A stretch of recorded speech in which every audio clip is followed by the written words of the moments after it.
Today, we're diving deep into the OpenAI playbook. Now, the headlines might be screaming about a downturn, but we're going to explore a very different story: how OpenAI is quietly, methodically building a trillion-dollar monster right under our noses. You know, some technologies create what you could call a medieval threshold. The iPhone definitely did it, Google Search did it, and for millions, and I mean millions of us, ChatGPT did it. Think back to that first time you really had a conversation with it. Didn't every search engine you used before suddenly feel just ancient? Clunky? That's the exact feeling we're talking about. And that right there brings us to the central puzzle. If the experience of using it is so mind-blowing, why is the main story in the media that OpenAI is losing, that its glory days are done, and that the competition is catching up fast? Well, this explainer is all about closing that gap between what you feel when you use the product and what you read in the news.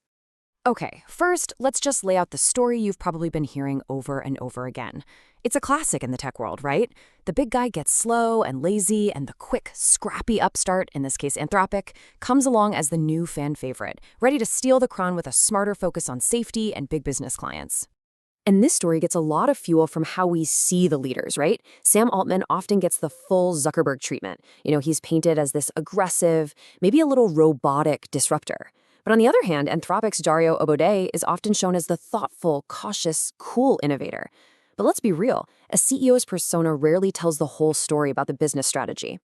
So let's start poking some holes in that popular narrative. And the very first crack in the story appears when you just look at the raw, unbelievable power of their scale. You have to understand, these two companies are playing completely different games. Anthropic is zeroed in on enterprise utility. They're targeting businesses, and specifically coders. OpenAI's game? It's pure, uncut consumer dominance. They aren't just trying to get a piece of the market, they're trying to be the market. For everyone, everywhere. And this slide just says it all, doesn't it? Look at these numbers. Anthropic has a very respectable 30 million monthly active users. Great number. But OpenAI has 900 million. Let that sink in. That isn't just a lead, it is a 30 times larger user base. We're talking about a competitive moat so wide you can't even see the other side. And this is not just about having a big number to brag about. This audience creates a mind-boggling funnel for their paid products. But way more importantly, it's building a global daily habit. Enterprise clients can be fickle. They'll chase the newest, hottest model. But weaving your product into the daily lives of almost 1 billion people, that creates a kind of lock-in that's way more powerful. So this massive user base is what leads us to the real core of this whole thing, OpenAI's actual monetization strategy, the one that could take it to $1 trillion valuation. And it's not what you think. Sam Altman famously said there would never be ads on ChatGPT.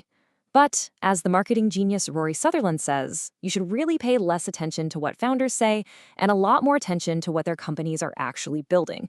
And the infrastructure OpenAI is putting in place, well, it's pointing in one very clear direction. To really get the logic here, we need to talk about this idea of psychological alchemy. It sounds complicated, but it's not. Ads are more than just a way to make money. They're a psychological tool. They let a company give away an incredibly valuable product to the masses for free. This drives adoption on a scale that a subscription model could only dream of. And the financial incentive? It is absolutely immense. Just look at Google. They make over $200 billion from search with about 2 billion users. Now, what if OpenAI can just peel off half of that search engagement from its enormous user base? You are easily looking at a potential $100 billion in annual ad revenue. And the best part? The margins on ads are almost perfect. So if the what is an ad-based model, let's talk about the how. What's the secret sauce that will make this model so incredibly powerful, and for all of us users, so difficult to ever leave? What OpenAI is building is, simply put, the ultimate switching cost. I mean, forget about annoying yearly contracts or your data being locked up. The barrier they're building is something way more personal, and because of that, way more powerful. See, they're not just building a tool. They are building a personalized assistant, maybe even a friend, that remembers every single conversation you've ever had with it. The longer you use it, the better it knows you, and the more invaluable it becomes. Trying to use a competitor's AI after that? It feels like talking to a stranger who knows nothing about you. It's just clunky.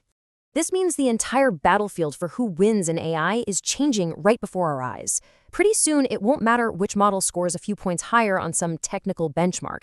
The only question that will matter to you as a user is, which AI knows me? All right, let's put all the pieces together. When you combine the massive user base, this secret ad playbook, and this ultimate switching cost, what you get is a very clear, very direct path to an astronomical valuation. So here it is, the playbook laid out. Step 1, get mass adoption. Check, they already did that. Step 2, build a daily habit. Well underway. Step 3, monetize that habit with a high-margin ad model. Seems like the inevitable next move. And step 4? That's just the logical result of the first 3. And this perfectly captures the whole strategic difference. Anthropic might be winning the Davos debate, that high-level, fancy discussion among elites about who's the safest and most responsible. But OpenAI is busy winning the dinner table debate, the actual conversation regular people are having about which tool is the most useful. And for mass market dominance, that's the only debate that really matters. And the projections totally back this up. By the end of 2027, some analysts think OpenAI could be pulling in at least $200 billion in revenue.